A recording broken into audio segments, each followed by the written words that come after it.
고린도전서 10장 1절로 12절까지의 말씀을 같이 보도록 하겠습니다. 신약성경 274면에 있는 고린도전서 10장 1절로 12절까지의 말씀입니다.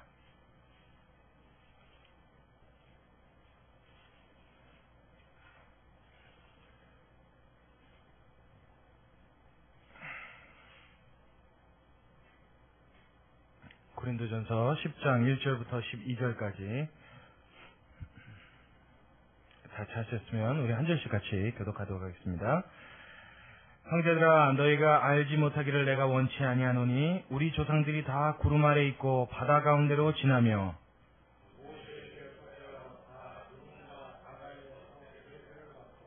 다 같은 신령한 식물을 먹으며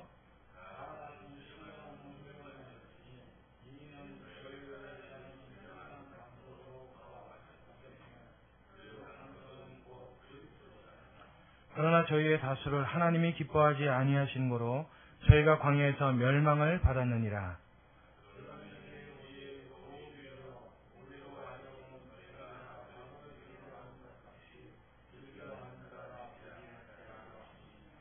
저희 중에 어떤 이들과 같이 너희는 우상 숭배하는 자가 되지 말라. 기록된 바 백성이 앉아서 먹고 마시며 일어나서 뛰논다 함과 같으니라.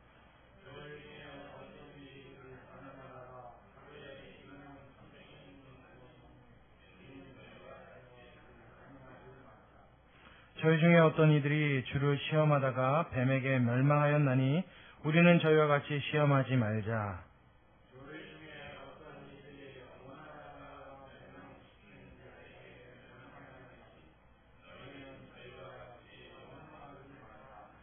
저희에게 당한 이런 일이 거울이 되고 또한 말세를 만난 우리의 경계로 기록하였느니라. 그런즉 선줄로 생각하는 자는 넘어질까 조심하라. 아멘. 할렐루야. 제가 오늘 설교 준비를 하면서 곰곰이 생각을 해봤더니 제가 설교 중에 참 많이 사용하는 단어가 있더라고요. 많이 사용하는 단어가 뭔가 그러고 보니까 인생이라는 단어를 제가 참 많이 사용하는 것 같아요. 우리 인생 중에, 우리 인생길에 제가 이런 말들을 참 많이 하는 것 같아요. 그래서 설교를 준비하는 중에 왜 그런 단어들이 이렇게 많이 들어갈까 많이 생각해 봤더니 하나님의 말씀을 공부하면서 또 하나님의 말씀을 깨달으면서 이 말씀이 지적으로 지식적으로 또 우리의 어떤 양심의 혹은 우리의 교훈적인 이런 부분들을 터치하기 위해서 하나님이 우리에게 알려주신 말씀이 아니라 이 말씀은 그야말로 우리 인생 그 자체를 위해서 하나님이 새겨주신 하나의 지침서가 아니겠느냐, 하나의 교과서가 되지 않겠느냐 하는 그런 마음의 깨달음이 있었습니다. 유독 일부러 제가 사용하려고 하여서 많이 사용한 단어가 아님에도 불구하고 인생이라는 단어가 많이 나왔던 것은 이 말씀을 배우고 이 말씀을 깨달음에 따라 저와 여러분의 인생이 이 말씀화되어지고 말씀에 담겨있는 하나님의 뜻을 쫓아 살아서 교회 안에서 신앙생활이 아닌 우리 인생 안에서 우리의 삶 속에서의 신앙인으로서 저와 여러분이 굳건하게 바로 설 수 있는 그런 아름다운 신앙이 되기를 간절히 소원합니다. 그런 마음에서 제가 그런 단어를 많이 사용하지 않았나 하는 생각을 오늘 좀 해보게 됐습니다. 오늘 본문의 말씀도 역시나 우리가 살아가는 삶 가운데 우리가 살아가는 평상시의 삶 속에서 우리가 마음속에 담아야 될 하나님의 교훈을 이야기합니다. 교회 안에서? 아니요. 교회 안에서만 아니에요. 예배 드릴 때? 아니요. 그때만이 아닙니다. 우리가 함께 모여서 얼굴 맞대고 교제 나눌 때? 아니요. 그때만을 말씀하시는 거 아닙니다. 언제요? 평상시 우리의 삶 속에서. 예배가 없을 때, 교인을 만나지 않을 때, 나 홀로 골방에 있을 때, 혹은 일이 바빠 정신없이 돌아다닐 때, 나의 개인의 평상시에 늘 언제나 뜨는 태양처럼 똑같이 반복되어지는 그 삶 속에서 하나님은 기억하라고, 하나님은 가슴에 새기라고, 그것을 붙들고 살아가라고 하나님이 일러주시는 인치듯 교훈하시는 하나님의 이 말씀이 저와 여러분의 가슴판에 잘 새겨지는 하나님의 음성 되어주시기를 주의 이름으로 축원합니다. 할렐루야. 그런 의미에서 보자면 역시나 이 말씀도 우리 인생의 지침서요 교과서입니다. 하나님께서 사람을 바라보시면서 싫어하는 것 두 가지가 있습니다. 싫어하는 것 두 가지가 있습니다. 그러면 그 싫어하는 게 하나님은 딱 두 가지만 있느냐? 뭐 그걸 말씀드리려고 제가 가짓수를 말한 게 아니라 크게 나눴을 때 하나님이 정말 싫어하시는 거, 하나님이 정말 미워하고 원치 않으시는 일이 두 가지가 있다고 제가 크게 분류를 해서 말씀드린 겁니다. 그게 뭐냐면 그 중에 하나는 이미 예수 믿고 하나님의 자녀된 우리가 믿음의 길을 벗어나서 방탕하거나 경건치 않거나 혹은 타락하였다가 결국 종국에 가서는 망하는 일이 있는 것, 이것을 하나님이 가장 싫어하십니다. 여러분 마음에 동의하시는 분은 한번 아멘 하시기 바랍니다. 동의 안 하십니까? 좀 크게 해봐요. 여러분 동의하시면 아멘. 아멘. 그렇죠. 하나님이 그거 싫어하세요. 하나님의 자녀가 되었는데 그 자녀가 범사에 잘 되고 할렐루야 항상 강건하고 믿음으로 주님 앞에 온전히 쓰는 것을 하나님이 기뻐하시는 줄로 믿습니다. 근데 반대로 믿음의 길을 벗어나서 허랑방탕하다가 결국 하나님 앞에 타락하고 경건치 않은 잘못된 삶을 살다가 천국에 가서 망하는 꼴이 났을 경우에 하나님이 그것을 참 미워하시고 싫어하신다는 거예요. 정말 하나님은 그 일을 싫어하신다는 거예요. 여기서 망한다는 말의 의미는 세상적으로 말했을 때 경제적으로나 명예로 봤을 때나 인간의 개인적인 멸망도 포함하는 이야기입니다. 그것도 포함하지만 뿐만 아니라 믿음으로 봤을 때도 신앙을 떠나서 완전히 하나님과 결별되어지는 신앙의 범주에서 벗어나는 이런 삶의 망함, 이 두 가지 의미를 다 포함하는 겁니다. 하나님이 이렇게 하나님의 자녀들이 패망하는 것을 원하지 않으세요. 하나님의 자녀라고 하면 주님 날아가는 그날까지 하나님 앞에 부름받아 주의 얼굴 뵙는 그날까지 여러분 이 땅에서 TV 뭐 프로그램에 그런 프로그램이 있대요. 승승장구. 저와 여러분의 삶이 신앙 안에서 믿음 안에서 승승장구할 수 있는 삶이 되시길 주의 이름으로 축원합니다. 하나님 이거 기뻐하세요. 또 하나님이 싫어하시는 일이 있습니다. 정말 싫어하시는 일이 뭐냐면 세상의 사람들이 복음 들어볼 기회를 갖지 못해서 결국 하나님을 알지 못하고 예수님을 믿지 못하고 멸망길로 접어 들어가는 것. 그 인생이 그렇게 마감되는 일을 하나님은 싫어하십니다. 이 두 가지 하나님 참 싫어하세요. 하나는 뭐요? 하나님의 자녀들이 망하는 일. 하나는 세상 사람이 복음 들을 기회를 얻지 못해서 전도받지 못해서 예수 믿을 기회를 얻지 못해서 결국 그 인생이 멸망으로 끝나게 되는 일을 하나님이 이 두 가지를 싫어하신다. 제가 말씀드렸습니다. 그래서 하나님은 이 두 가지 일에 하나님이 미워하시고 싫어하시는 일이 이 사람들 하나님의 피조물인 하나님의 피조물 중에 으뜸인 인간에게 일어나지 않기 위해서 하나님은 지속적으로 경고하시는 말씀이 있습니다. 아주 이 일만은 일어나지 않기 위해서 하나님이 계속 경고하시는 말씀이 있어요. 혹시 여러분 그게 뭔지 아십니까? 깨어있으라입니다. 깨어있으라. 근신하라. 깨라. 깨어있으라. 너희 신앙을 좀먹는 도적이 어느 경점에 들어와서 너희 신앙을 좀먹을지 훔쳐갈지 모르니 항상 너희는 깨어서 경성하고 근신하여 믿음 위에 굳게 서라고 하나님 말씀하시는 줄로 믿으시기 바랍니다. 이게 하나님의 경고예요. 하나님은 이 경고를 우리에게 끊임없이 주시는데 뭐라고 그러신다고요? 자, 뭐라고 그러신다고요? 깨어있으라. 깨어있으라요. 제가 지난주하고 이번주하고 2주 동안 수원에 우리 박승현 강도사님 교회를 갔어요. 그 교회를 갔는데 참 재미난 게 그 교회도 저희 교회하고 비슷합니다. 크기도 비슷하고 교인 수도 비슷하고 참 재밌어요. 거기는 청년들이 몇 명 있는데 우리 교회는 청년들이 거의 남자만 있잖아요. 거기 또 청년들이 거의 여자만 있어요. 그리고 연령대도 비슷한 것 같아요. 제가 지금 보니까. 근데 이분들이랑 같이 예배를 드리는데 박광도 사님이 여러분도 아시다시피 저랑 나이가 동갑이잖아요. 거의 두 교회가 목회자의 생김새만 정반대고 생김새만 반대예요. 저는 좀 두툼하고 그 강도사님은 호리호리하고 두 친구가 생김새만 정반대고 거의 흡사해요. 거의 비슷합니다.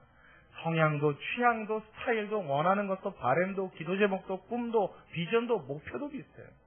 제가 교회 가서 이렇게 뒤에 가서 봤더니 저희처럼 저렇게 게시판 같은 걸 크게 하나 붙여놨어요. 프로크파에다 붙여놓고 뭐라고 써놨냐면 목회 비전 그러고 썼어요. 그래서 우리 박광도사는 뭘 그렇게 대단하고 뻐쩍지근한 걸 비전으로 삼았나 한번 보자. 그러고 나서 그 목회 비전이라는 글씨 보고 그 밑에 뭐가 붙어있길래 가까이서 봤습니다. 지금 뭐가 붙어있냐면 교인들 사진이 쭉 붙어있는 거예요. 제가 그거 보고 얼마나 기분이 좋고 마음이 좋았나 몰라요.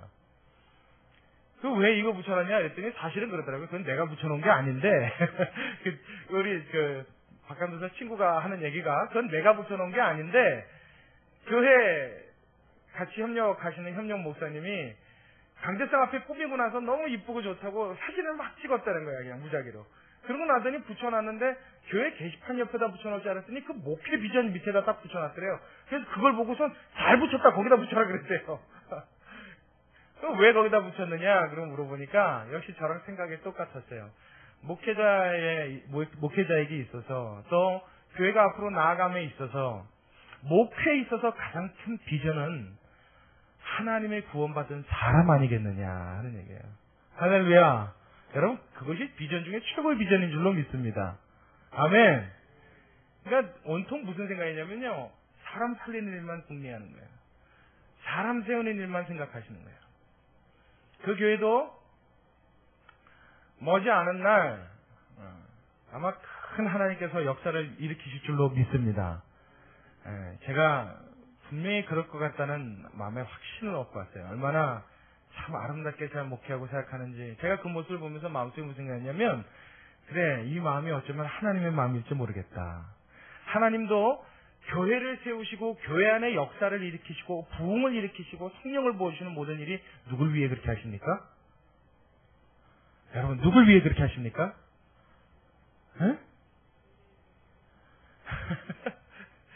나요 이렇게 하시죠. 누구를 위해서요? 여러분을 위해서 그렇게 하시는 줄로 믿으시기 바랍니다. 사람 위해서 그렇게 하는 거예요. 교회가 커져야 한다면 커져야 될 이유는 딱 하나밖에 없습니다. 더 많은 자를 구원하기 위함인 줄로 믿습니다. 모든 초점과 관심이 누구에게로 하나님이 구원받고 혹은 구원받을 그 백성들을 향하여 초점이 맞춰질 때 하나님의 기쁨이 그곳에 있는 줄로 믿으시기 바랍니다. 교회는 이걸 위해서 달려가는 거예요. 하나님이 이 일을 너무나 원하셨어요. 지금도 하나님은 어떻게 해요? 이 분이엘 교회 건물에 관심이 있지 않아요. 어찌 말씀드리면 이 분이엘 교회 담임 목사인 이 목사한테 관심 있지 않아요. 그래도 목사님한테 좀 더 관심 많으시겠죠. 여러분 아직도 혹시 그러십니까? 여러분 혹시 아직도 그러세요? 우리나라는 워낙에 과거로부터 가부장적인 제도가 뿌리 박힌 나라입니다. 그렇죠? 이 유교적인 전통이 있어서 뭔가 윗대로부터 시작되지는 이 존엄성을 무너뜨릴 수 없는 사상을 갖고 있어요. 그래서 교회에 오면 가장 중요한 사람 누구예요? 그렇게 생각하죠? 아니요? 오늘 전도된 바로 그 사람입니다. 교회는 그게 거꾸로 가야 돼요. 생각이 바뀌어져야 됩니다. 하나님이 목사에게 은혜 주실 땐 왜 주시는 줄 아십니까? 여러분에게 그 은혜 더 많이 주라고 하나님 주시는 줄로 믿으시기 바랍니다. 하나님이 목사를 축복하셔서 뭔가 조금 좋은 축복거리를 하나님이 제공해 주시는 이유는 혹시 여러분 뭔지 아십니까? 목사가 이뻐서요? 물론 이쁘겠지요. 하나님의 종인데요. 근데 그것 때문이 아니라 하나님이 그 축복을 주시는 이유는 뭐냐면 성도들로 하여금 그것이 샘플이 돼요. 하나님 앞에 복받는 비결을 배우라고 주시는 하나님의 사인인 줄로 믿으시기 바랍니다. 하나님께 그렇게 쓰임받는 도구에 지나지 않아요. 왜냐하면 하나님 아시거든요. 이제 이 목사는 복 좀 덜 주셔도 믿음 떠나지 않을 것 정도는 하나님이 하신단 말이에요. 할렐루야. 그러니까 하나님이 저한테는 그렇게 별로 관심 안 가실 거 제가 잘 압니다. 설령 하나님이 그렇게 대하신다는 건 저 조금도 서운하지 않을 자신이 있습니다. 하나님의 관심은 어디 있어요? 오늘 전도된 여러분 중에 가장 믿음이 연약한 그 사람 한 사람에게, 그리고 혹 오늘도 인생길에서 하나님의 영광을 위하여 하나님의 관심 갖고 초점을 맞추고 계시는 여러분 그 삶 중앙에 있는 줄로 믿으시기 바랍니다. 여러분 한 사람 한 사람에게 있단 말이에요. 교회 존속 이유가 여기 있어요. 그래서 하나님은 과거로부터 지금까지 여기에 관심을 쏟았어요. 이 자녀들이 망하지 않기를, 이 자녀들이 잘 되기를, 이 자녀들이 하나님 나라까지 무사히 오기를. 할렐루야. 여러분 자녀가 말이에요. 어느 날 먼 여행길을 떠났다고 여러분 가정합시다. 뭐 한 일주일 갔다 오는 길이에요. 그럼 여러분들은 그 자녀가 떠나갈 때 무슨 말 해주겠습니까? 일주일 있다 온대요. 근데 너무 멀어요. 내가 같이 갈 수도 없어요. 도와줄 사람도 없어요. 그럼 그 자녀 보면서 무슨 말 하겠어요? 그러면 일주일 떠나가는 그 자녀한테도 너 가갖고 빈둥거리고 공부 안 하면 가만 안 둘 줄 알아? 여러분 이렇게 말할 부모 있습니까? 없죠? 무슨 말 하겠습니까? 부모라면. 그렇죠? 뭘 바래요? 건강하게 갔다가 어떻게 해요?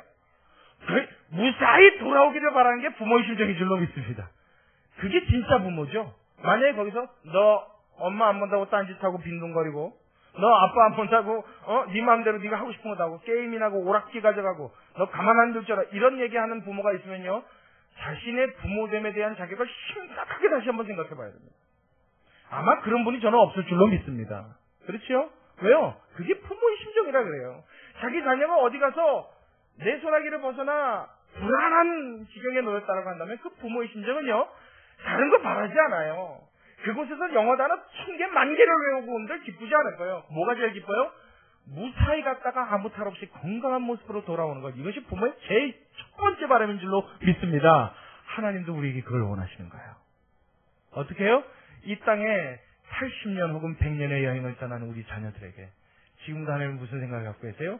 얘야, 몸 건강히 잘 이 세상에서 살다가 80년, 100년의 여행이 끝나면 건강한 모습으로 잘 돌아오렴. 할렐루야! 할렐루야! 그래서 하나님은 그 하나님의 바람을 이루시기 위해서 우리에게 큰 경고를 주신단 말이에요. 어떤 경고요? 깨어있으라고요.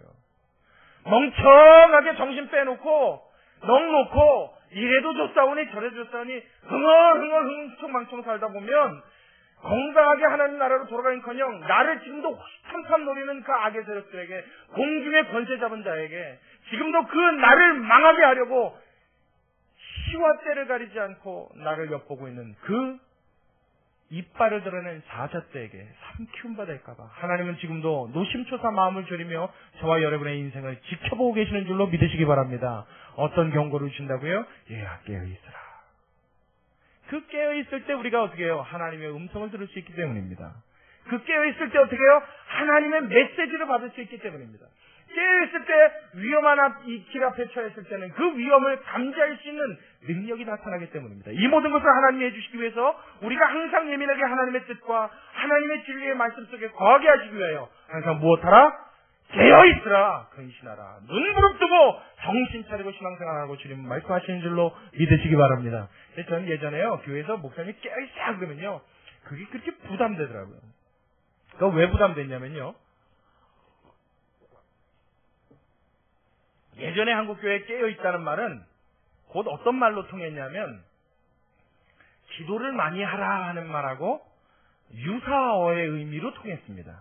여러분 사실입니까?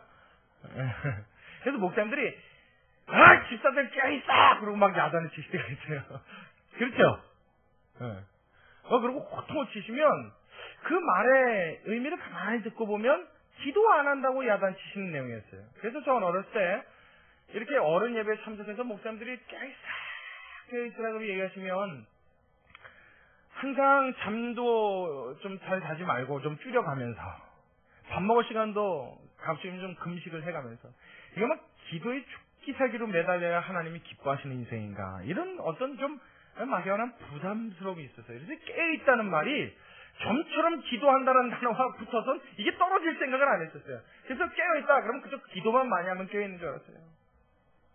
여러분께 한번 질문 드려보겠습니다. 여러분 기도 많이 하면 깨어있는 거 맞습니까? 기도 많이 하면 매사에 하나님의 인도만 받는데 여러분 걱정 없습니까? 기도만 많이 하면 여러분 망하거나 문제 생기는 일이 여러분 삶에 없습니까? 여러분 기도해도 망하는 일이 있을 수 있습니다.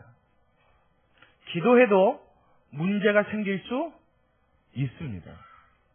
기도해도 여러분 삶 가운데 어려움이 찾아왔을 때 무지하여 모르고 그 어려운 일에 그냥 빠져서 허우적거리는 일이 있을 수 있습니다. 그건 왜 그러냐면 기도하는 일이 껴있는 것을 전부 다라고 생각하기 때문에 그래요. 그래서 여러분 이런 기도 있지요. 정말 기도하기 싫고 어떤 날은 오늘은 정말 죽는 것과 기도하는 것이 비슷한 무게감이 느껴진다는 느낌 올 때 있죠. 정말 기도 힘들게 느껴지는 날 있습니다. 근데 그럴 때도 기도 안 하면 무슨 큰일 날 것 같고 한 야단을 좀 맞거나 아니면 무슨 문제가 터질 것 같고 이런 불안감 때문에 어쩔 수가 없어서 무릎 세우고 그냥 어지로 기도할 때 있었습니까? 없었습니까? 여러분 과거에 정확하게 성경적이지 않은 잘못된 부분들을 제가 하나씩 수정해 드리려고 그런 거예요. 여러분 대답해 보세요. 그럴 때 있었어요? 없었어요? 그럼 그럴 때 기도 제대로 돼요, 안 돼요? 내가 하는 기도 무슨 말인지 알아요, 몰라요? 몰라요. 몰라요. 아버지 전 진짜 그렇게 했어요. 왜냐면 시간은 때워야 되니까. 그리고 흥얼흥얼 하다 보면 한 5분가 있어요. 그럼 죽게 생각했다서부터 다리에 피도 안 통하고 아버지 다리가 저리고 힘든데 주님 그만하면 너무 짧은 것 같기도 한데 아버지 기도를 내가 주여 쉬는 죄를 범치 않게 하여 주시옵시고 사무엘이 그래서 성경으로 또 잠깐 가요. 사무엘이 주여 하나님 앞에 기도했던 하나님의 기도를 들으시고 우리 아버지 내 기도 들으시고 전국의 모든 어려움들 또 전 세계로 기도가 막 합니다. 이게요 한 바퀴 삥 다 돌고 나면요 정말 나는 굉장히 거창한 기도를 한 것 같은데 15분. 그래서 저는 한때요 방언을 받고 싶었던 이유가 기도를 좀 오래 하고 싶어서 방언을 받고 싶었어요. 왜냐면 방언 기도 하시는 분들 보니까 방언 시작했다 그러면요 끝도 없이요. 저는 예전에 한월산 기도원, 여기 여러분 청평 가다 보면 한월산 기도원 있죠. 저는 그 한월산 기도원이 이 한월산인지 몰랐어요. 어렸을 때는 하도 멀리 어디를 가다 보니까 제가 6살 때 처음 한월산 기도원을 왔습니다. 이천성 목사님이 살아계실 때인데 대단하더라고요. 저는 그래서 안진뱅이가 일어나는 걸 6살 때 처음 봤어요. 깜짝 놀랐죠. 분명히 안진뱅이였어요. 길거리 지나갈 때 안진뱅이 가는 거 봤거든요. 사람들이 이렇게 메고 가는 거. 그 사람이 일어나서 식당에 걸어오더라고요. 6살 때도 그게 얼마나 충격이었는지. 근데 거기 가서 기도하는 분들을 보니까요. 너무 멋있어요. 끊임없이 기도하는데도 그 얼굴이 너무 감격적이에요. 기도 정말 잘하대요. 근데 가만히 들어보니까 기도가 무슨 말인지 모르겠어요. 어떤 분은 기도를 뭐라고 하냐면 코카콜라 울어요. 또 뭐 코카콜라가 왜 슬퍼 그렇게. 그 방언을 받았는데 방언이 꼭 코카콜라처럼 들려요. 요즘 받으면 펩시콜라. 별 방언이 다 있어요. 어떤 사람은요 중국어 비슷한 중국어 같아요 듣기는 샹 소리가 제일 많이 들리는 것 같아. 그리고 방언하고 어떤 할머니는요 제가 방언을 봤던 분 중에 제일 은혜됐던 할머니가 한 분 계세요. 백발의 노인이세요. 아주 지금 생각해보면 100세 가까운 것 같아요. 하얀 백발에 체구도 좀 좋으신 할머니 한 분이 소나무 한 그루를 이렇게 끌어안고 기도하시는데 이분은 뭐라고 하냐면 방언을 받으셨는데 영어로 방언을 받으셨어요. 영어를 완벽하게 구사해요. 제가 왜 완벽하게 구사하는 줄 아는지 아십니까? 6살이었는데 뭐라고 영어를 기도를 하냐면 딱 한마디로 기도를 해요. 소나무를 붙들고 눈물을 이 눈에 가득 맺혔어요. 눈물을 가득 고였어요. 그거를 그렁그렁 매달고 뭐라고 기도하냐면 I love you, I love you. 이 한마디밖에 안 해요. I love you, I love you. 할머니가. 그러니까 하나님은 그분에게 사랑 고백만 듣고 싶으신 거야. 할렐루야. 전 그런 기억이 6살 때 있었단 말이에요. 그래서 제가 청소년기를 거치면서 기도 좀 잘해보고 싶어서. 부흥회만 했다 그러면 이 아주머니들 막 난리가 나잖아요. 주여 삼창합니다. 그럼 예전에 제일 무서웠던 게 주여 삼창이에요. 목사님 앉았어요. 목사님들 또 크게 포즈가 있어요. 주여 삼창합니다. 이렇게 한다고요. 저는 그런 포즈는 잘 안 하는데 옛날 목사님들은 참 재미난 분들 많으셨어요. 막 춤추다가 오뚜기처럼 딱 쓰시는 분도 있고 하여튼 별 스타일 다만한데 주여 삼창합니다. 그럼 그때부터 터져나온 기도가 방언 기도인데요. 정말 멋있었어요. 그러면서 반면에 저 자신은 왜 이렇게 위축되나 몰라요. 그래서 저도 그렇게 방언하기를 원했어요. 좀 길게 하고 싶어서.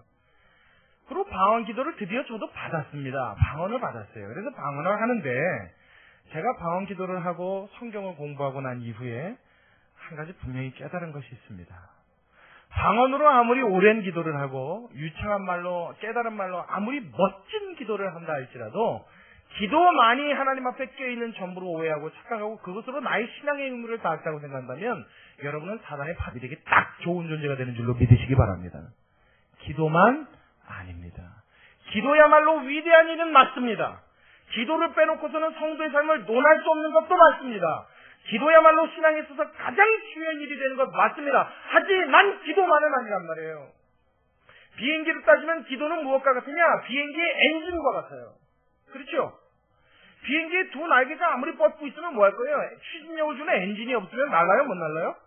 그냥 떨어지죠. 기도는 이것과 같아요. 하지만 엔진만 있다고 비행기가 날 수 있습니까? 없습니까? 그것도 못나는 거예요. 하나님은 그래서 우리의 인생을 경고하시는 이 깨어있으라는 말에 두 가지 의미의 경고를 담아서 이야기하십니다. 여러분 이 본문을 통해서 잘 배우시기 바랍니다. 첫 번째는 하나님이 역사적인 사건을 놓고서의 경고를 주십니다.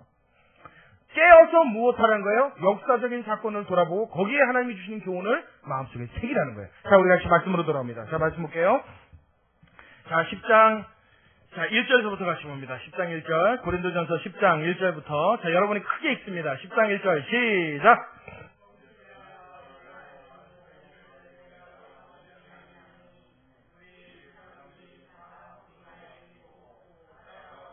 이 절도요, 모세에게 속하여 다 구름과 바다에서 세례를 받고, 자, 여기까지. 절 보십시오.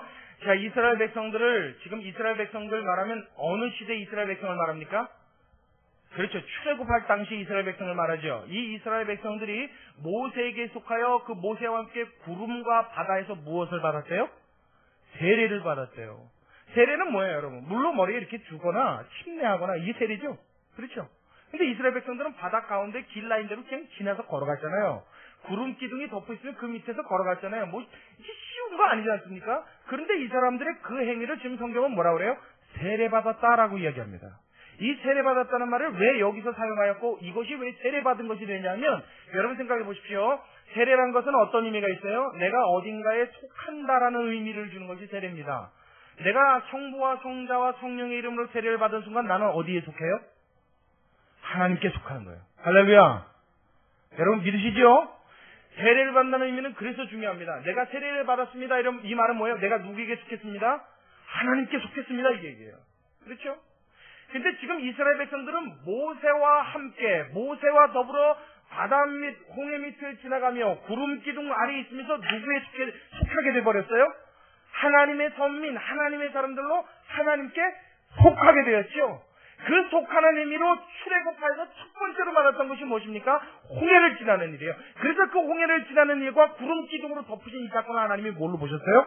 세례를 준 거로 보셨어요. 그래서 그들은 그 이후로부터 누구에게 속한 자들이 되었다? 하나님께 속한 자들이 되었다. 자, 그러면 이때 당시에 이스라엘 백성은 누구의 백성입니까? 모세의 백성? 자기 자신이 주인? 아니요. 누구의 백성? 하나님의 백성이 된 거예요.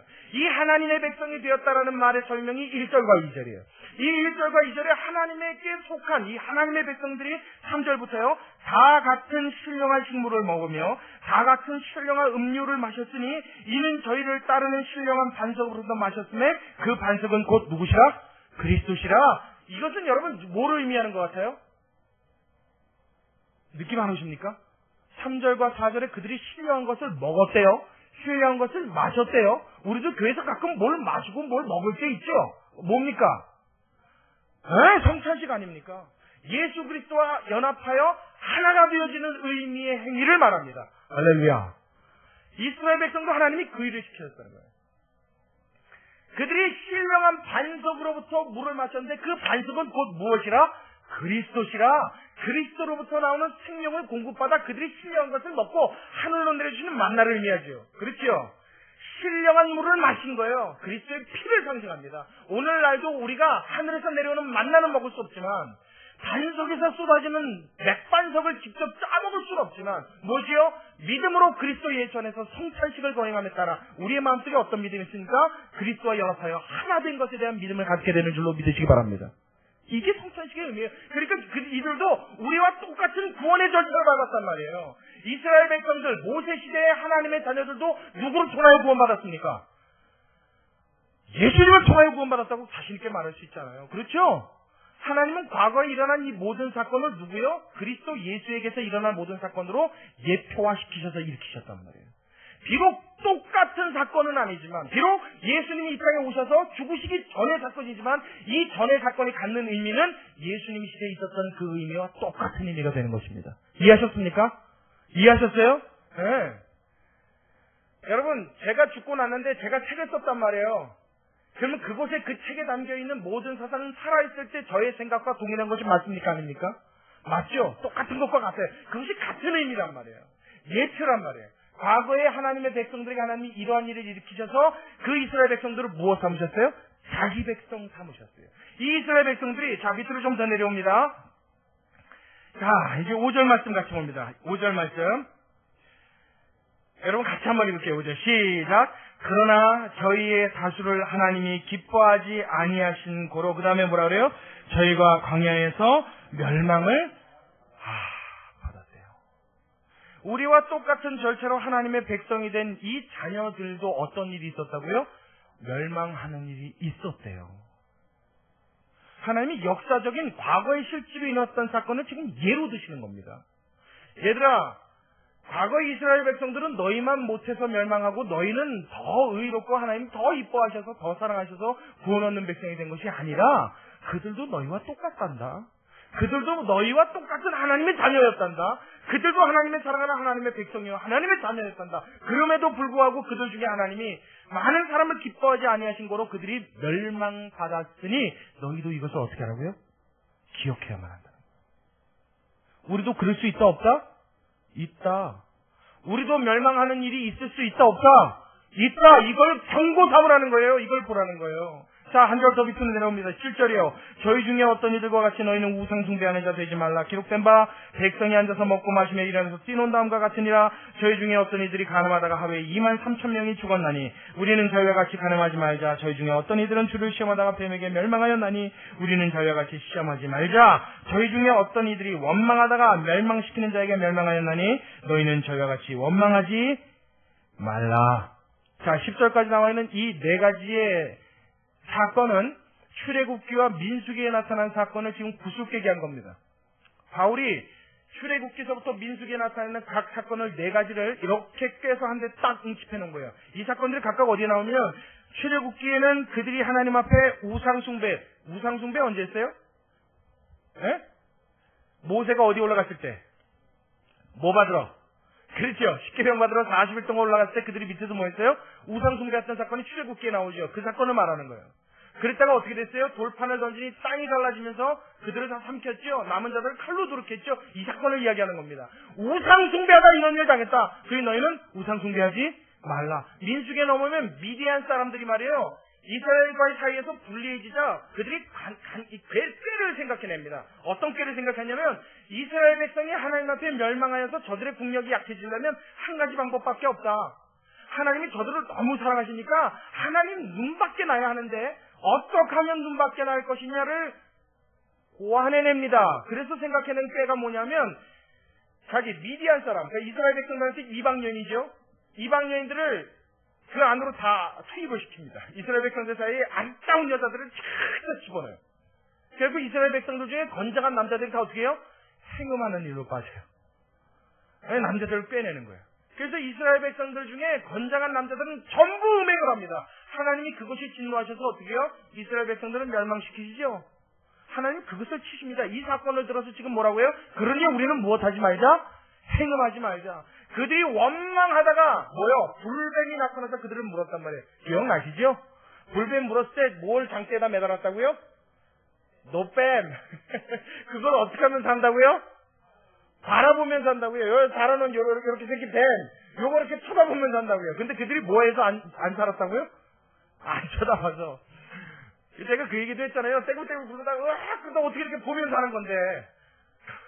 아파서 굴러는 와중에도 뱀 볼 순간만 되면 눈을 감는 거예요. 그걸 안 보는 거예요. 그거 안 보는 게 더 신기한 일입니다. 그렇죠? 여러분 봐요. 지금도 우리나라만 가만히 생각해 보자고요. 한 집별로 한 집 있을 정도로 교회 많아요. 그렇죠? 우리 주변에요. 여러분 그런 거 혹시 보셨어요? 바다 이야기? 고래 이야기? 해산물 이야기? 불가사리 이야기 그런 거 보셨어요? 그건 뭔지 아십니까? 무슨 게임이에요? 모르시는 분은 모르시네. 그 사양성 게임이잖아요. 돈 주고 옛날로 말하면 빠찡꼬라 그런 거 있죠. 이렇게 쫙 땡기면 스르릉 해갖고 뭐 이렇게 막 맞추고 그러는 거야. 예? 그거요. 그거 지금도 이렇게 막 있잖아요. 근데 지금 그 한참 단속해서 거의 다 문 닫았죠. 근데 여러분 그게 막 우후 죽순처럼 생겨났을 때가 있어요. 진짜 너무 많이 생겨났을 때 있었죠. 그거 왜 많이 생겨났어요? 뭘 왜 많이 생겨나요? 사람들이 많이 가니까 많이 생겨나죠. 그 사람들이 안 가면 사라지겠어요? 생겨나겠어요? 사라지죠. 많이 가니까 많이 생겨나는 거예요. 그만큼 간다는 얘기예요. 근데 여러분, 가는 사람들이 그거 뭔지 모르고 갈까요? 거기 가면 어떻게 된다는 거 모르고 갈까요? 거기 한번 빠지면 내 집, 내 가정 어떻게 되는 거 모르고 갈까요? 그걸 알면도 불구하고 과감하게 간단 말이에요. 그런데 교회는 안 가요. 희한하죠. 교회 가면 여러분 패가망신 합니까? 교회 가면 모든 집안 사람 다 거덜납니까? 교회 가면 가정이 깨집니까? 아니요, 교회는 그런 거 없어요. 오히려 교회 가서 예배 드리면 뭐 받는다 그래요? 축복받는다 그러죠. 복 받는다 그래요. 안 믿는 사람들도 그렇게 대충 압니다. 교회 가는 사람들 복 받으려고 가지 이렇게 알아요. 복 받으려고 가는 곳이 교회인 줄 알고 이 교회는 말이에요. 한 집별로 하나씩 있을 정도로 많아요. 그런데 여긴 안 들어가요. 그런데 들어가서 한번 내가 걸렸다 그러면 끝장인 걸 알면도 불구하고 바다 이야기는 그렇게 간단 말이에요. 네? 여러분, 이거 신기한 일 아닙니까? 저는 이걸 보고 기적이라고 말합니다. 정말 기적 같은 일들이, 너무 상식적이지 않은 일들이 상식처럼 일어나는 세상이에요. 꼭 무엇 같아요? 불뱀이 일어났을 때, 불뱀이 물었을 때 상대에 달린 노뱀을 보면서 하는데 그 사는 길을 택하지를 않는 거예요. 고의적으로 택하지 않는 거예요. 이 일이 지금도 일어나고 있단 말이에요. 그래서 우리는 이걸 결국 경고 삼아서 어떻게 해요? 하나님 앞에 원망하지 말고 불평하지 말자 이 얘기예요. 민수기와 출애굽기에 나타나 있는 모든 색깔들을 예로 들어서 하나님은 우리에게 샘플로 보여주시면서 뭐라고 해요? 얘들아, 이거 보고 깨달으라 말이에요. 얘들아, 이거 보고 깨달아라. 구약의 내 백성들이, 내 새끼들이, 내 자녀들이 이렇게 굴다가 망하였는가, 이렇게 굴다가 내 자녀들이 멸망하는 일이 있었으니 너희는 이것을 보고 어떻게 해요? 깨어서 근신하며 경성하여 이것을 교훈 삼아 너희의 삶을 지키라. 하나님 말씀하시는 줄로 믿으시기 바랍니다. 이것이 하나님이 우리에게 주시는 첫 번째 경고예요. 무슨 경고요? 역사적 사실에 대한 경고입니다. 성경 곳곳에 이 말씀은 나와 있습니다. 베드로전서 5장에도 근신하라 깨어라 너희 대적 원수 마귀가 우는 사자같이 돌아다니며 삼킬 자를 찾는다 하나님은 말씀하고 계세요. 이 사건을 놓고 하나님은 깨라 말씀하신 거예요. 우리가 기도를 해도 어떤 마음을 갖고 기도해야 돼요? 이런 현실에 또한 하나님 말씀에 비춰주신 그 말씀들을 가슴에 담고 기도해야 합니다. 내 기도가 말씀과 동떨어지면 동떨어질수록 이 기도는요, 나를 더 빨리 망하는 길로 인도할 수 있는 극약이 된다는 것을 여러분 아셔야 합니다. 기도를 무턱대고 많이 하면요, 오히려 망조가 들립니다, 여러분. 왜냐하면 보이지 않는 사단도 활발하게 역사하고 있기 때문인 줄로 믿으시기 바랍니다. 사단이 말이에요, 뒷짐 딱 지고 예수님 돌아가시고 부활하신 이후에 그들이 세력이 꺾이고 이빨이 뽑히고 죄의 권세가 시위가 끊어져서 더 이상 우리들을 참수할 수 없고 정죄할 수 없다. 그래서 다윗 시대에 역사하던 그 마귀가 지금은 역사하지 못한다. 천만의 말씀이에요. 지금도 어떻게 해요? 발톱을 드러내고 이빨을 드러내고 어떻게든지 물어갈 수 있는 자가 있는가? 한 사람도 놓치지 않고자 그들은 반점 자지 않고 우리를 노려보고 있는 줄로 믿으시기 바랍니다. 그러니까 우리는 기도할 때요, 넋놓고 기도하면 안 돼요. 멍하게 기도하면 안 된다고요. 기도를 해서 어떻게 해요? 하나님의 말씀 붙들고 기도해야 돼요. 할렐루야. 하나님의 말씀 속에 들어가서 기도해야 돼요. 주의 약속이 이러하오니 하나님은 그 약속의 말씀을 지키시는 하나님인 줄로 믿으시기 바랍니다. 제가 목회를 하면서 하나님 앞에 제일 두려운 게 있어요. 하나님, 기도시키시면 제가 하지요. 말씀 열심히 보라면 하지요. 열심히 보지요. 가르치라 말씀하시면 가르치지요. 근데 하나님, 제 마음이 제가 보고 제가 기도하고 제가 말했던 그 내용과 다른 방향으로 흘러갈까 두렵습니다 하는 게 제 기도 제목이에요. 설교는 제가 이렇게 할 수 있어요. 말씀을 보면서 그렇게 깨달을 수는 있다고요. 기도는 하나님 앞에 옳은 방향으로 기도할 수 있어요. 이건 누구나 할 수 있는 일입니다. 그러나 그대로 마음을 먹는 일이란 그렇게 쉬운 일이 아닙니다. 내가 기도한 대로 마음 먹고 살기란 여러분 하늘에 별을 따는 것보다 어려운 일인 줄로 믿으시기 바랍니다. 내가 하나님 앞에 말씀 보고 깨달은 대로 실천으로 움직이란 뼈를 깎는 고통이 따라오는 줄로 여러분 꼭 기억하시기 바랍니다. 이건 쉬운 일이 아니에요.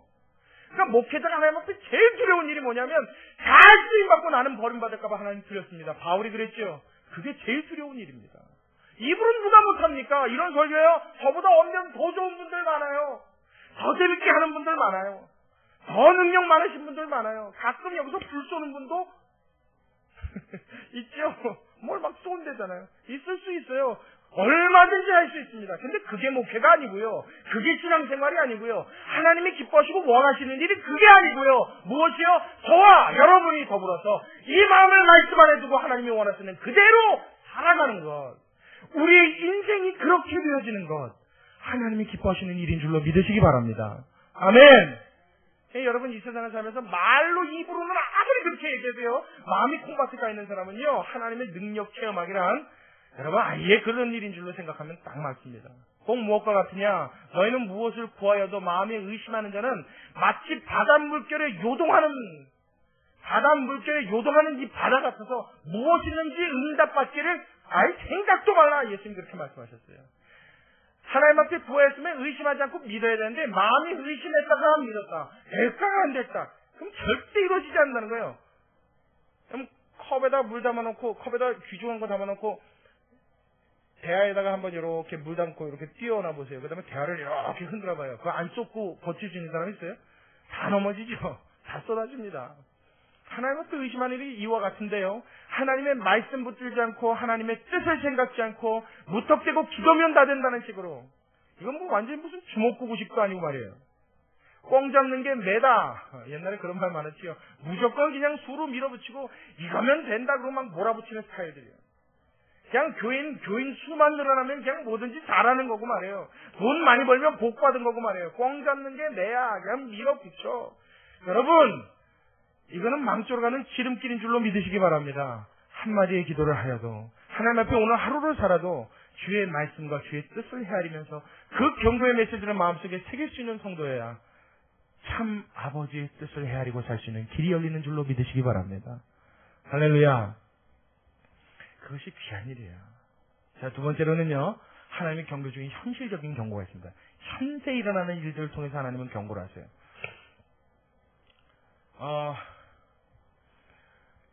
2010년 1월 달에 있었던 사건 중에 여러분 가장 큰 사건이라고 하면 뭘 꼽을 수 있겠습니까? 올해 1월 달. 아무도 기억을 못 하시네요. 그 난리가 났었던 사건이었는데 아무도 기억을 못 하세요. IT 지진 사건 여러분 기억하십니까? 그렇죠. 기억나시죠? 올해 1월에 일어났던 사건이에요.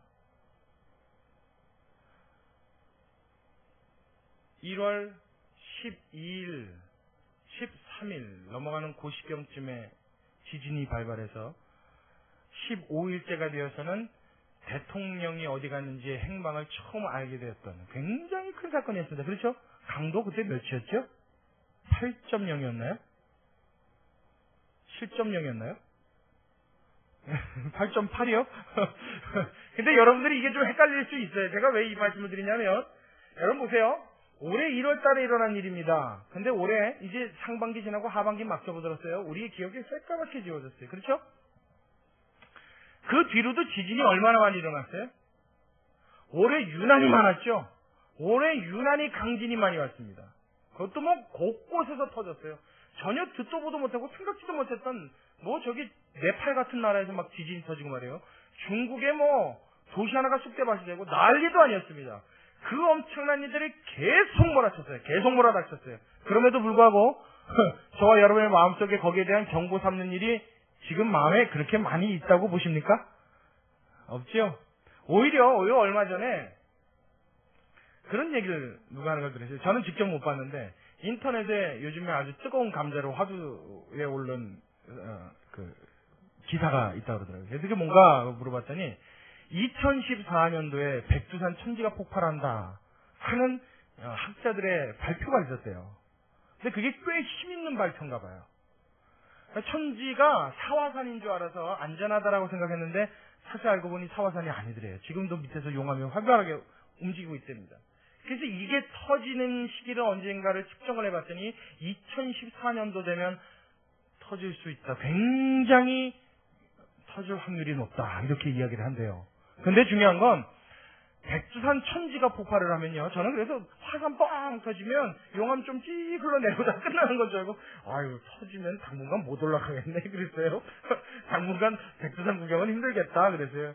웬걸요? 여러분 우리나라 발해가 멸망한 게 그 백두산 천지가 폭발해서 망한 거라면서요.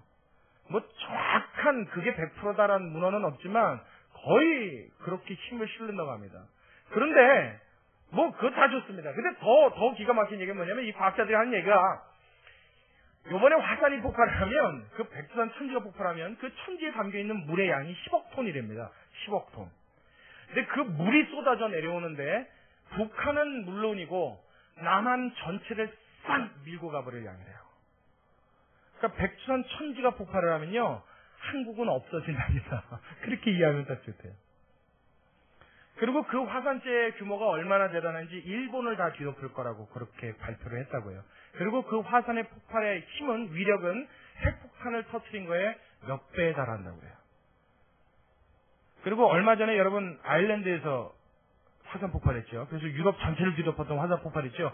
그 화산 폭발 그 위력의 100배에 달하는 위력이에요. 그러니까 엄청나죠. 어마어마. 그래서 화산 폭발하면 아유 그럼 또 한 6개월은 백두산 금강산 구경 못 가겠구나. 백두산 구경 못 가겠구나. 뭐 이 생각만 했어요. 그게 아니더라고요. 그거 터지면 이제 끝이랍니다. 그럼 여러분 생각해 보세요. 하나님이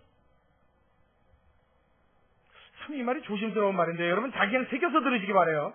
하나님의 자녀들을 화산 뻥 터져서 녹아 죽었어요. 이제 대한민국 없어지고 선교사들이고 뭐고 교회고 싹 쓸어버리고 끝. 하나님 그렇게 끝내실까요? 저는 그 사건을 얘기했을 때 제일 먼저 무슨 생각이냐면 옳거니 왔구나. 2014년에 터지는 게 분명만 하다면 좋겠다. 여러분 오해 말고 들으십시오. 제가 왜 그런 생각이냐면 그럼 2014년 전에 오지 않으실까? 누가요? 전 그 생각을 했단 말이에요. 나름 그런 이야기를 들을 때 무엇과 연관 지으려고 생각을 했냐면 하나님이 과연 어떠한 사건들을 우리에게 이야기하시고 보여주실 때 이 사건이 앞으로 있어질 일과 혹은 내가 어떤 일을 생각할 때 이것을 무슨 연관성을 주시려고 하나님이 이 경고의 메시지를 주셨는가 고민해야 된단 말이에요. 여러분 그 고민하십니까? 목사라서 하는 고민이 아닙니다. 이것은 목사기 때문에 해야 되는 고민이 아니에요.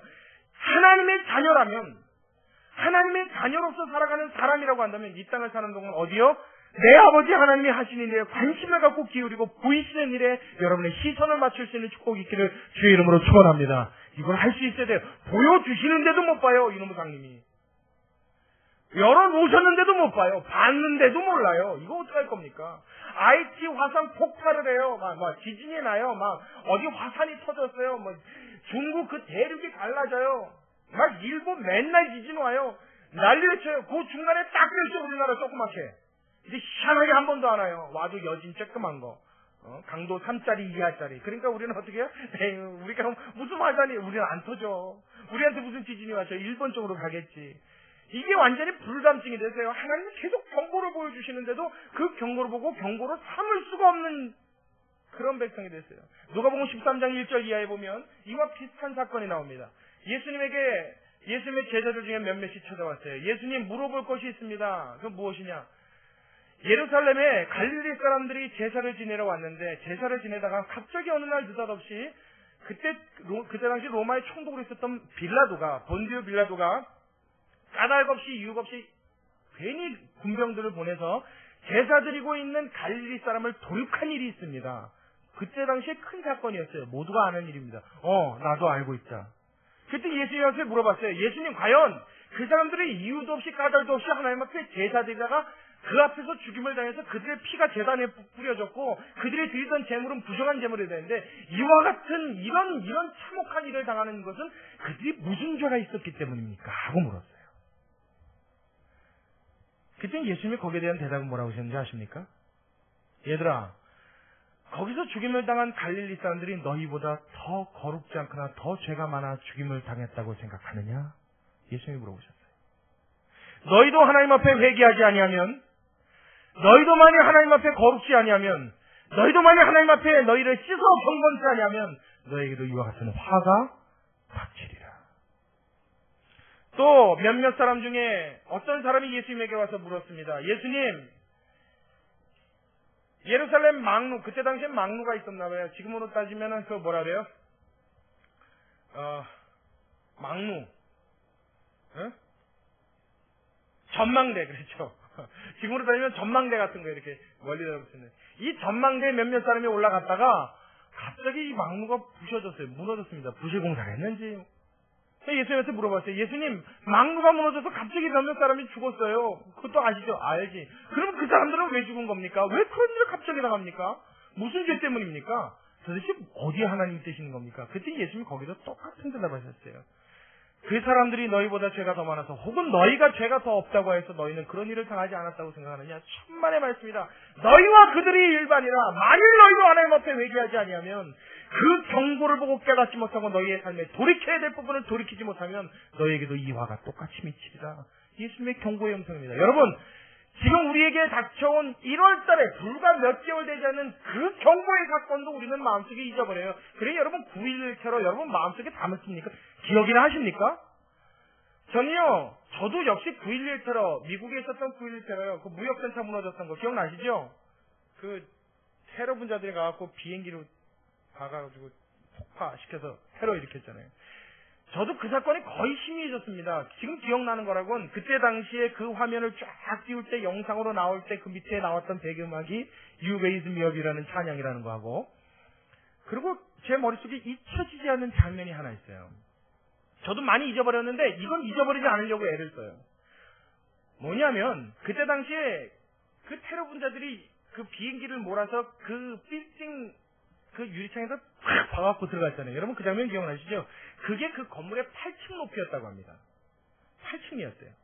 근데 그 바로 위층이에요. 그 비행기를 잡으려고 카메라가 그 쌍둥이 빌딩을 이렇게 딱 클로즈업 시켰을 때 그 바로 위칸 창문에 있던 한 남자가 잡혔어요. 한 남자가 창문에 몸을 반쯤 꺼내놓고 손수건도 아니에요.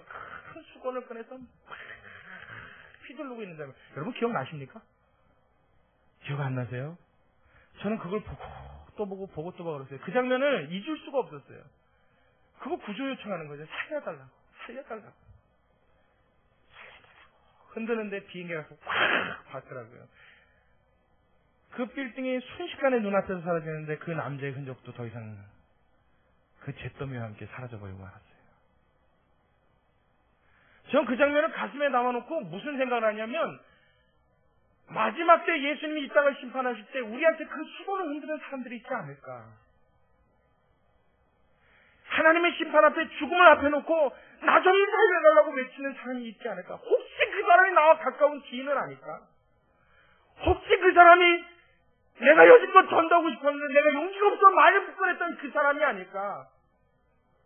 하나님이 그 사람에게 전하지 못해서 그 살려달라고 외치는 그 중에 죽음으로 그 멸망으로 떨어지는 그 나락으로 떨어지는 모습을 보시면 하나님이 싫어하실 텐데 이것이라서 깨어있으라고 하나님이 나한테 그렇게 경고하셨는데 내 삶 가운데 하나님 앞에 부정한 것으로 인하여 경고함을 받지 못하고 멸망하는 일이 있지 않을까. 혹은 내 주변에 그러한 구원의 손길이 닿지 않아서 살려달라고 외칠 때 살려줄 수 없는 형편에 내가 아무 힘도 쓰지 못하고 하나님 앞에 부끄러워 고개 숙이는 일이 있지 않을까. 이걸 항상 가슴에 담고 산단 말이에요. 여러분 하나님의 경고의 음성이 여러분 가슴에 들릴 수 있게 되길 주의 이름으로 축원합니다. 이 하나님이 주신 두 가지의 경고를 통해서 역사적인 경고와 우리 실생활에 관한 이 경고들을 통해 우리가 꼭 기억해야 될 것은 내가 하나님보다 우선된 것이 혹시 내 마음속에 자리 잡은 건 무엇이 있는가. 여러분 돌아볼 수 있기를 바랍니다. 내가 하나님보다 더 사랑하는 무엇이 내 마음을 빼앗고 있지는 않은가. 내가 하나님을 믿노라 말하면서도 그 하나님은 어느덧 나에게 필요할 때만 요구되어지는 나의 소용에 따라서만 필요한 신이 되어 있지는 않은가. 여러분 항상 여러분에게 자문할 수 있기를 바랍니다. 나를 구원하신 내 영적인 나의 아버지가 아니라 나를 영원 세계로 이끌고 가신 나의 주인이 아니라 내가 주인 되어서 내가 필요할 때 불러낼 수 있는 마치 마법 램프에서 꺼내내는 진이처럼 하나님을 그렇게 이용하고 있지는 않은가. 하나님보다 무엇이 더 필요해요? 하나님을 이용해 먹고 있지는 않은가. 여러분은 항상 여러분 자신에게 되물을 수 있는 질문할 수 있는 귀한 성도 여러분 되시길 주의 이름으로 축원합니다. 또 하나 하나님이 싫어하시는 일 또 있다고 그랬죠. 마지막 때 그 환난을 당할 때 나에게 복음 전해주기를 아쉬운 눈초리로 바라보면 원망스러운 빛으로 날 바라볼 사람이 있지 않은가. 그렇게 살려달라고 애쓰는 일이 내 주변에 나로 인하여 비롯되지는 않겠는가. 더 쉬운 말로 표현하면 내가 죽을 때까지 전도 한번 제대로 못해서 예수 믿으라는 말 한번 전해보지 못해서 내가 구원받은 그 순간에 그 전하지 못함을 영원토록 가슴에 맺히고 살지 않을까. 여러분 이것을 여러분 마음속에 경고로 삼킬 주의 이름으로 축원합니다. 아멘. 얼마나 천추의 한이 되겠어요? 생각해 보십시오. 예수님이 오셔서 심판하시고 이 세상을 끝내시면 우리에게는 더 이상 감사할 일이 없죠. 그러나 여러분 기억하십시오. 그때는 전도하고 싶어도 전도할 수가 없는 때가 오는 걸 여러분 꼭 기억하시기 바랍니다. 그때는요, 전도를 할 수 있는 시기, 이제 전도라는 것 말 자체가 없어질 거예요. 전도할 수 있는 기회가 없어져요. 그때 나를 보고 살려달라고 외치는 땅에 남아있을 사람을 한번 생각해 보란 말이에요. 그때 하나님 날 보고 미소 지으실 수 있을까요? 하나님이 그때 날 보고 잘했다 말씀하실 수 있을까요? 나 혼자 구원받았다고 주여 하고 올라갈 때 하나님이 내 얼굴 보고 얼마나 민망해 하실까요? 여러분, 이 하나님의 음성을 경고로 삼을 수 있길 주의 이름으로 축원합니다. 저는 그게 너무너무 두려웠어요. 그래서 전 택시를 타면요, 지금도 전도해요. 제가 이 택시를 타면 꼭 전도하는 습관이 19살 때 처음 생겼어요. 신학교 가자마자. 도대체 전도할 방법이 없는 거예요. 맨날 학교 가면 전도사, 전도 여행 가면 전도사, 교회 가면 목사, 맨 전도사, 목사, 성도, 집사, 이런 분들하고 가면 같이 붙어 있으니까 전도할 사람이 누가 있어야죠. 전도할 방법이 없는 거예요. 근데 택시를 타면 이 낯선 사람하고 만나면 돼요. 그래서 택시만 타면 제가 뭐 하냐면 전도해요. 잘생기셨네. 얼굴 인상이 왜 이렇게 좋으세요? 그러면요, 19살짜리 청년이 얘기하는데도 그거 싫다는 사람이 한 명도 없어요.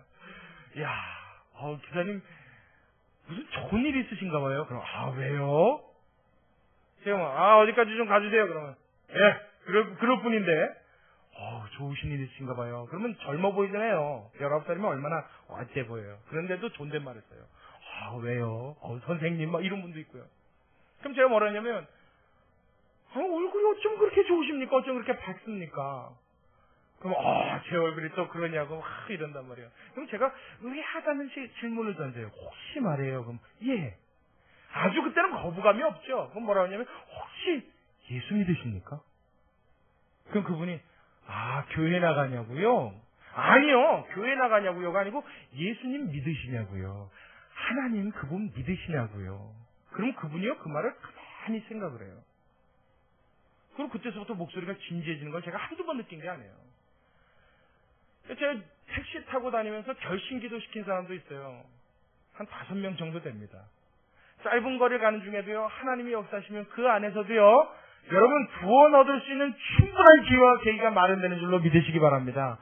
여러분이 마음만 있으면 돼요. 하나님이 경고의 메시지를 들을 줄 아는 귀만 있으면 돼요. 하나님이 원하시는 것이 뭔지, 원하시는 것이 뭔지 알 수 있는 마음만 있으면 돼요. 힘들여서 노동해서 하는 거 아닙니다. 진실한 마음을 가지고 전달하면, 진실한 마음 가지고 나아가면 우리의 삶 가운데 함께 하시는 하나님이 기뻐하시며 함께 일하시는 그 손을 여러분으로 볼 수 있게 하실 줄로 믿습니다. 할렐루야. 여러분, 이 기적 같은 하나님의 능력을 경험할 수 있게 되길 주의 이름으로 축원합니다. 여러분, 이렇게 살면 우리가 가히 하나님 앞에 하나님을 위하여 삽니다라고 말할 수 있지 않겠습니까? 하나님 위해서 사는 게 그렇게 대단한 건가요? 꼭 전 재산을 팔아서 사도들을 발 앞에 놔야만 그게 하나님 위해 사는 겁니까? 아니요. 여러분 잘 먹고 잘 살아도 됩니다. 여러분 하나님이 복 주시면요, 누리십시오. 여러분 쉬고 싶을 때 여러분 육체를 쉬게 해주는 것도 복인 줄로 믿으시기 바랍니다. 그거 하지 말라는 거 아니에요. 금욕하라는 거 아니에요. 괴롭게 하라는 거 아니에요. 행복하고 즐겁고 평안하게 사세요. 다음 여러분 가슴에 하나님을 모시고 살기 주의 이름으로 축원합니다. 하나님을 중심으로 해서 사는 거예요. 그 하나님으로 안달을 내는 거예요. 아멘. 그 하나님께서 여러분을 축복해 주실 줄로 믿습니다. 그 사람이 기도할 때 깨어 기도하는 것이 됩니다. 이해하시겠습니까? 그냥 기도하는 거 아니에요. 하나님 앞에 기도하되 이 마음 가지고 기도하는 거예요. 하나님 앞에 마음을 들이되 이 마음으로 나아가서 드리는 거예요. 그냥 입술로 말해요. 사람도 그거 알죠? 저 사람이 나한테 사탕 발린 말하는지 진실을 말하는지 여러분 알죠? 알아요? 몰라요? 상대방하고 얘기할 때 저 사람이 진심을 말하는지 저건 사탕 발림이 그냥 가면 쓰는 거다. 우리도 느끼잖아요. 그렇죠? 우리가 감히 창조하신 그 창조주 하나님 앞에 나가서 말을 하는데 그게 진심인지 아닌지 하나님이 모르시겠습니까? 그게 참인지 것인지 그 하나님이 구분 못하시겠습니까? 여러분, 이 중심을 갖고 사시길, 그 삶이 먼저 되어주시길 주님의 이름으로 축원합니다. 여러분 가슴에 이 하나님 모시고 이 경고의 메시지를 가슴에 품고 살면 여러분이 한마디의 기도를 하여도 하나님이 빼놓지 않고 땅으로 떨어지지 않게 하시고 다 받아서 들어주실 줄로 믿습니다. 그런 축복 누리시는 저와 여러분 되시길 주님의 이름으로 축원합니다. 우리 같이 기도하겠습니다. 고맙고 감사하신 아버지 하나님, 주님의 은혜와 사랑을 감사드립니다. 하나님, 이 시간 하나님이 주신 이 귀한 경고의 말씀을 우리의 가슴에 새기기 원합니다. 하나님이 고린도 교회를 통하여 하나님께서는 과거에 있었던 모든 역사적 사건과 우리의 삶이 현재 일어나고 있는 모든 실생활들에 있어진 일들을 통하여 지금도 말씀하시고 지금도 음성 들려주시는 것으로 하나님 우리에게 알려주셨는데, 우리의 마음이 하나님 것을 깨닫는 지혜가 없어서 늘 놓치곤 합니다. 하나님, 깨닫는 지혜를 주시옵시고 볼 수 있는 눈을 허락하여 주시옵시고 들리는 귀를 주셔서 하나님의 말씀에 하나님 붙어 살아갈 수 있는 주의 귀한 자녀들 될 수 있도록 우리를 축복하여 주시옵소서. 무턱대고 기도하는 자들 되지 않게 하여 주옵시고, 한마디의 기도를 하여도 그 기도가 하나님 앞에 낱낱이 상달될 수 있는 기도, 그 마음이 하나님께 결탁되어서 하나님과 떨어지지 않으려는 사람의 기도, 하나님 이러한 기도를 주님 앞에 드릴 수 있게 하여 주옵시고, 그 기도할 때마다 하나님 앞에 칭찬받는 주의 백성들 다 되게 축복하여 주시옵소서. 그래서 과거에 우리의 믿음의 선조들이 범했던 실수를 우리는 범치 않게 하여 주옵시고, 우리의 사는 날 전체가 하나님 앞에 복이 되었다 말할 수 있게 도와주시옵소서. 주님께 감사를 드립니다. 모든 영광과 찬양을 주님만 홀로 받아 주옵길 소원하오며 살아계신 예수님의 이름으로 기도드리옵나이다. 아멘.